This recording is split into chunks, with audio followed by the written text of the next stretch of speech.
bună! Numele meu este Delia Matei, sunt trainer Cupio, iar astăzi o să vă prezint un nou curs din seria Beauty School by Cupio. Acest curs cuprinde 3 lecții: degradé din gel autonivelant, manicură French Glass și design minimalist cu sârmă.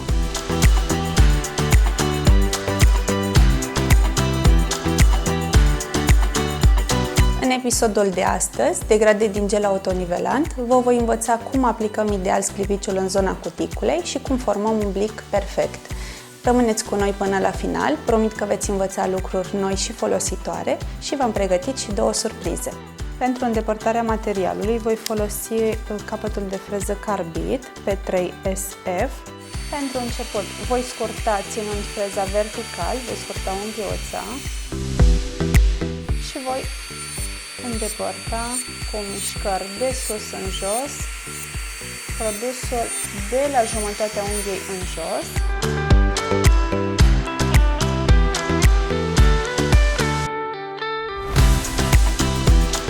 Verific din lateral, planul să fie drept.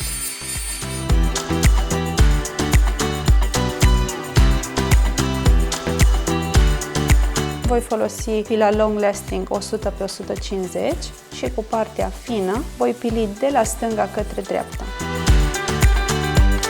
De această dată pilirea se face până în cuticulă pentru a putea elimina atât luciul din zona crescută, dar și topul pe zona subțire.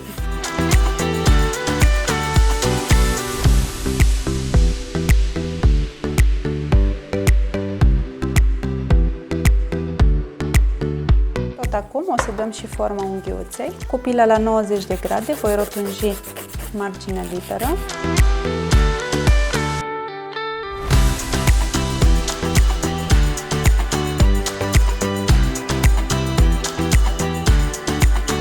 Am nevoie ca unghiuța să fie mai îngustată din punctele de creștere decât aș face-o în mod normal. Voi împinge cuticula din sinusul stâng, apoi mă duc în sinusul drept, central și verific cu lama pușerului dintr-o parte în cealaltă dacă este complet desprinsă. Cu capătul de freză Flame 152 voi îndepărta cuticula de la mijlocul unghiuței către partea stângă pe direcția forward. Cu atenție coborâm în șanțul periunghial.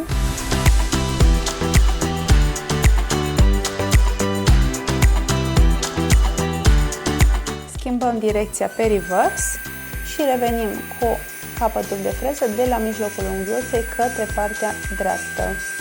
Avem mare grijă la zona sinusurilor pentru că este o zonă destul de sensibilă. Coborâm pe șanțul periunghial fără a atinge placa unghială.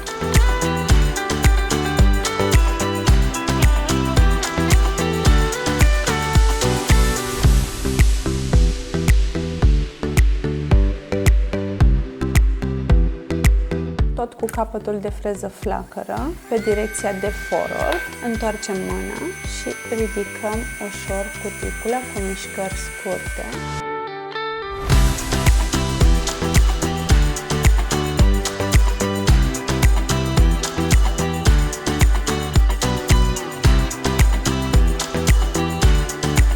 Îmi place întotdeauna când tai cuticula să am curată zona, așa că îmi îndepărtez foarte, foarte bine praful de sub cuticulă. Iar cu forfecuța Cupio Pro 19 voi îndepărta cuticula dintr-un sinus în celălalt.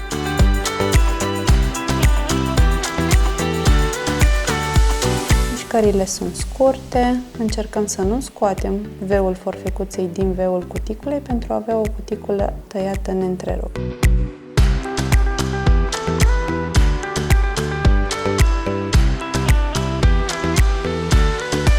Umezim din nou pentru a se face exfolierea mult mai rapid și pe direcție de forward, cu turații până în 7000, dintr-un capăt în celălalt, venim și uniformizăm, îndepărtăm tot ceea ce este desfoamat.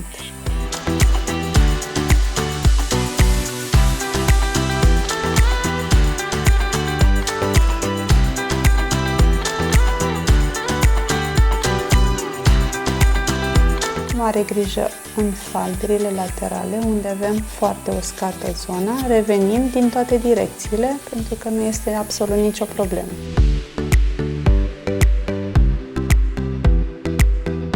După ce am șlefuit, trebuie să degresăm unghiuța cu cleaner, deoarece șervețelul umed nu ține loc de degresant, ci doar elimină praful.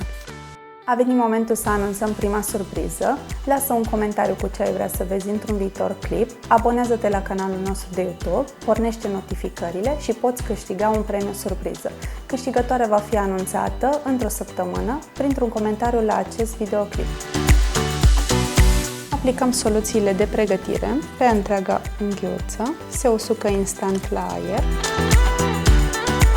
Apoi vom pune nail bonderul, primerul fără acid, ștergem foarte bine pensula și vom aplica doar pe unghia naturală, fără a reveni de mai multe ori în același loc și fără a pune pe materialul tehnic. Lăsăm un minuțel la aer și ne pregătim să aplicăm gum base. În continuare vom aplica gum base, pe care îl vom întinde cu o pensulă de gel R6 pe întreaga suprafață, într-un strat periat.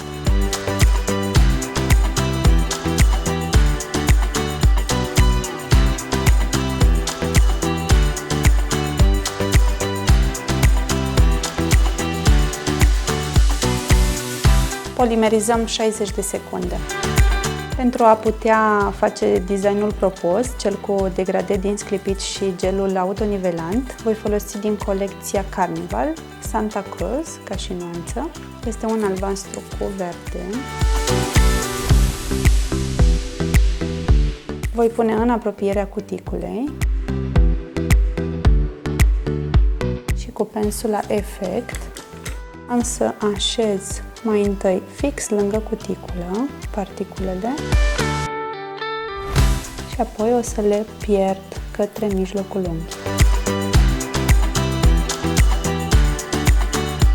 Trebuie să fiți atente atunci când aplicați acest sclipici, sau fie pulbere sau chiar și așa cu o bază transparentă, să încercați să așezați ideal în zona cuticulei, să nu rămână spații, iar în partea de jos să-l puneți foarte, foarte pierdut pentru a nu se crea acea barieră.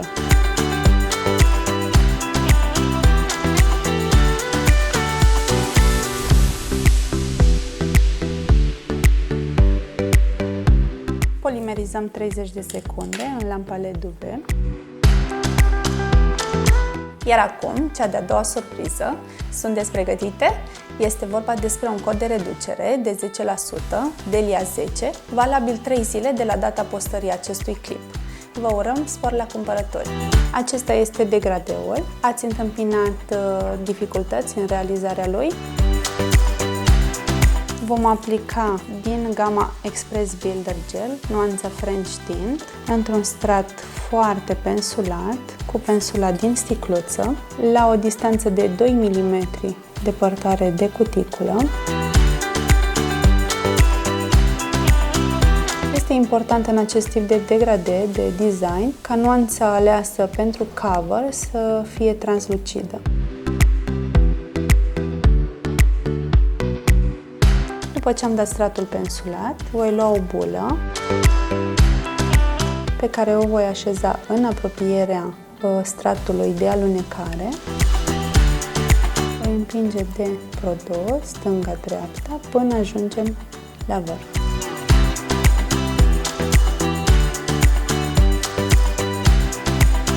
Pentru uniformizare mă ajut de pensula Nail Art 5x0. Voi trage pe pereții laterali produsul.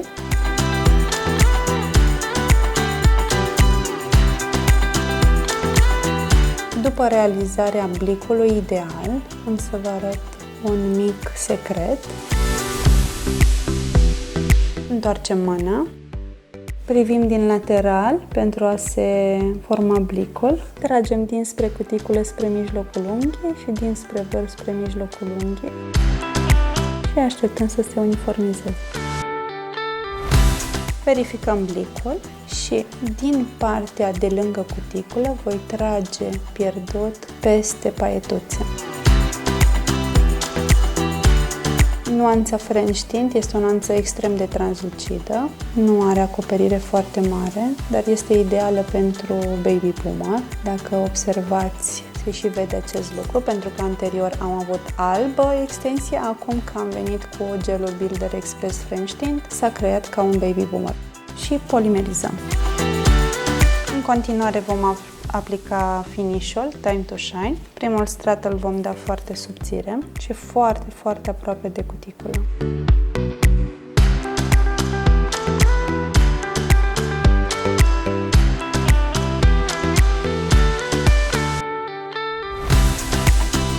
Acum, central, vom lua o bulă din top pentru a putea face trecerea dintre partea cu paiete și partea cu Builder Express-ul. Și întoarcem unghiuța.